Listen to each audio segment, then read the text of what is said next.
Stephen get us all in focus here. Okay. We are very privileged today to have a very wonderful, talented artist with us, Michelle Herrli. And so I'm here to introduce her and take it away, Michelle. So I'm very happy to be here and have this opportunity. I don't know if everybody saw this towards the door, but if you didn't, this has a sample of the images that I have available so far of rocks. And it also tells what the rock is and where it's from, in case anybody's interested.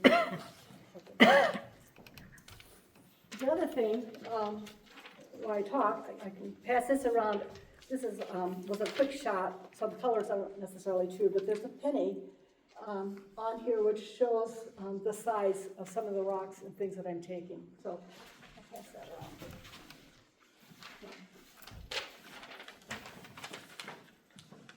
So a little bit about my background. I was loaned a camera in the 70s. So I should say I started out with a Brownie, if anybody remembers what that is. But I loved to shoot, and people would say, well, where are the people? You know, for pictures. But anyway, so I was loaned a 35 millimeter, and I went on vacation and came back, and I got tons of compliments and encouragement, which is always wonderful for an artist, kind of inspires to keep going. And so that's what I did. I became more serious about it. And so by the 80s, so I did some weddings, not a lot, but I shot some catalog images, was on calendar, and then I was a photographer for a state senator race. They didn't win, but. And then about 2004, I switched to digital. So I had shot Kodachrome up until then, and it was anybody that switched, it was a whole new learning experience. It's like, you know, I'm underexposed with film or Kodachrome, and then with digital, if you do that, it was just a mistake. So anyway, and then about 2004 is when I started really switching to my love, which is fine art, and I started applying to art fairs, and fortunately, you know, was accepted, and that was kind of the beginning. And so there's a theologian, N.T. Wright, and he talks about the importance of beauty. So in his book, Surprised by Hope, he writes, when people cease to be surrounded by beauty, they cease to hope.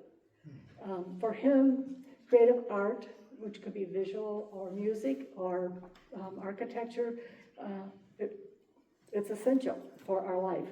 And one example that I found for myself is that early 90s, I was looking for a house, and I had looked at a lot of homes, but the realtor took me to a particular neighborhood, and while I was there, this heavy oppression came upon me, and it was a physical oppression. I had never experienced anything like that, but this particular neighborhood didn't have any character, nothing, you know, appealing in the architecture. There was no landscape, no beauty, and I just realized that I couldn't live there. You know, it was just overwhelming, and that was just an insight of how important to me beauty was, and anyway, what hope does, or what art does to bring hope and joy.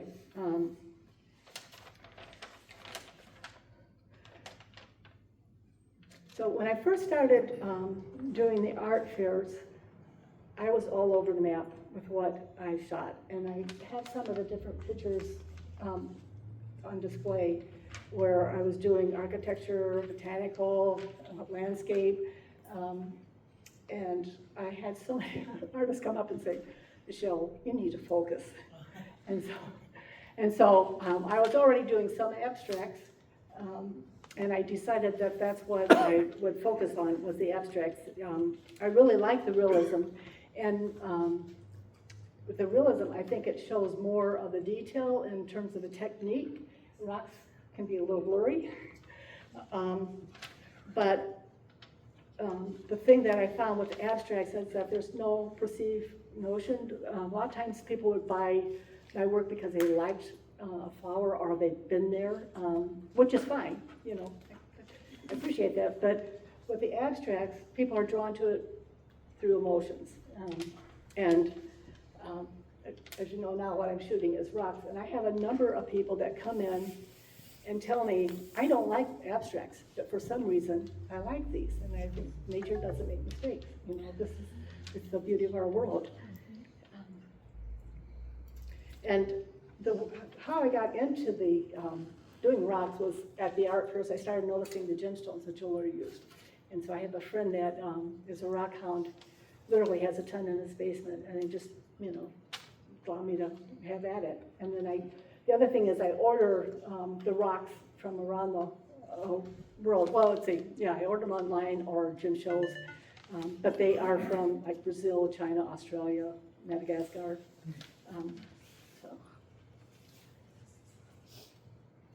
So a little bit about my process.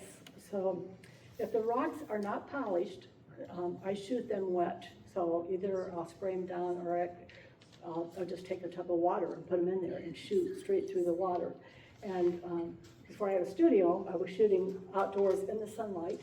And it's amazing how much pollen and things are in the air that you don't see because you get these little floating fibers across the rock. And I was trying to take pictures. So, as you notice, some of the size, the images of the rock size are the size of the dimes. Some are larger, so obviously with the dime size, I shoot macro. Learning on a manual 35 millimeter where you crop what you see. It's like I still crop what I see. It's kind of technique from the past. The other thing is I do my own printing, and so with the realism, it worked very well on photo paper. But when I started doing abstracts, and particularly with the rocks, I actually tried on metal, which didn't work very well for me. But when I tried the rocks, printing them on canvas, it was amazing how much more rich they were. And so that's what I do. And the process is, so I print on the canvas, and I have to let it dry several days before I laminate it. Otherwise, the ink may run a little bit or smear a little bit. So then I print it, let it dry, then I coat the canvas with a clear laminate that gives it UV protection and makes the images water resistant.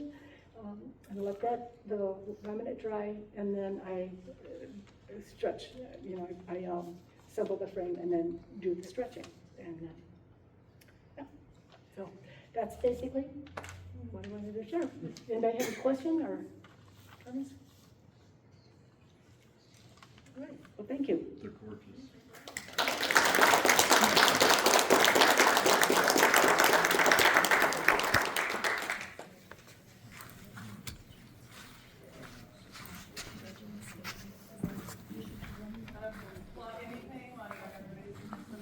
Okay, well, gosh, we want to thank you all for coming. We've got several things. Real soon. Don't forget, remember to